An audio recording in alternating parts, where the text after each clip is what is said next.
Okay, here's the turning signal running light, and there is the screw. I don't know if you can see. Let me see if I can get it for you.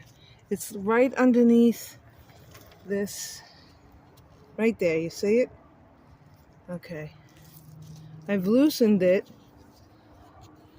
with a Phillips screwdriver, and it should be coming out.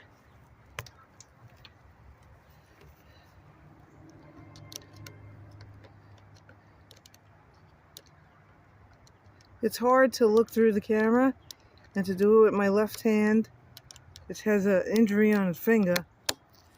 There we go. And the bolt comes out. And I don't want to lose the bolt, and I will bring you back when I open the lens.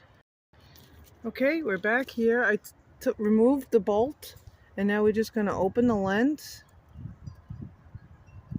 And there's the bulb. Now to get this bulb out, it's supposed to be a push and a twist.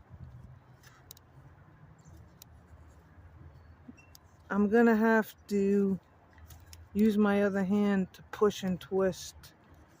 So I'd have to get